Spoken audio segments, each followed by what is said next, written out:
Cháo gà tre đậu xanh, món ăn giải nhiệt cho mùa hè, một tác phẩm nấu ẩm thực với sự kết hợp độc đáo của hương vị truyền thống và bí quyết gia truyền. Bạn đã từng tưởng tượng sự hòa quyện của gà tre thơm phức và đậu xanh béo ngậy trong một bát cháo ấm áp chưa? Trong 1 phút, bạn sẽ được đắm chìm trong hương thơm quyến rũ của gà tre chín mềm cùng đậu xanh nở hồng, hòa quyện với hương vị đậm đà của hành lá và ngò rí cùng với những cọng gỏi thơm giòn. Đây không chỉ là một bữa ăn ngon mà còn là một trải nghiệm ẩm thực đặc biệt, là cơ hội để bạn kết nối và chia sẻ với những người thân yêu. Món ăn này cũng là một cách tuyệt vời để giải nhiệt và cung cấp năng lượng cho cơ thể trong những ngày nắng nóng. Sự kết hợp của thịt gà giàu protein và đậu xanh giàu chất xơ cùng với các loại gia vị sẽ mang lại cảm giác dễ chịu và sảng khoái, giúp bạn đón nhận mùa hè một cách thoải mái và sảng khoái nhất. Hãy mời bạn bè của bạn đến và cùng nhau thưởng thức hương vị đặc biệt của cháo gà tre nấu với đậu xanh trong mùa hè này.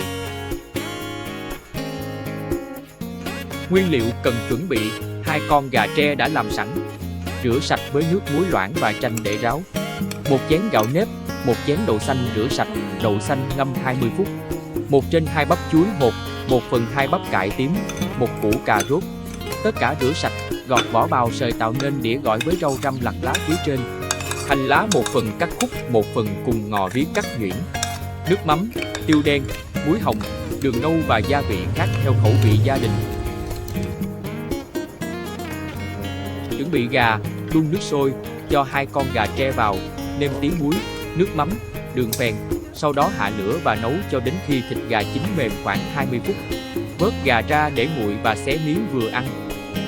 Nấu đậu xanh và gạo, hãy cho đậu xanh và gạo nếp vào nồi cùng với nước luộc gà đã đun sôi từ trước. Đun nhỏ lửa và khuấy đều cho đến khi đậu xanh và gạo chín mềm.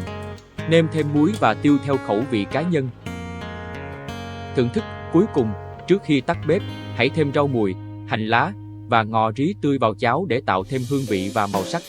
Một bát cháo đậu xanh nóng hổi cùng những cọng gỏi giòn giòn chát chát và những miếng gà tre thơm phức là sự lựa chọn tuyệt vời để chia sẻ và thưởng thức cùng bạn bè. Món ăn này cũng là một cách tuyệt vời để giải nhiệt và cung cấp năng lượng cho cơ thể trong những ngày nắng nóng. Sự kết hợp của thịt gà giàu protein và đậu xanh giàu chất xơ cùng với các loại gia vị sẽ mang lại cảm giác dễ chịu và sảng khoái, giúp bạn đón nhận mùa hè một cách thoải mái và sảng khoái nhất. Hãy mời bạn bè của bạn đến và cùng nhau thưởng thức hương vị đặc biệt của cháo gà tre nấu với đậu xanh trong mùa hè này. Một bữa ăn ngon và bổ dưỡng, cũng như những khoảnh khắc đáng nhớ, đang chờ đợi bạn và những người thân yêu. Hẹn gặp lại trong những bữa ăn sắp tới.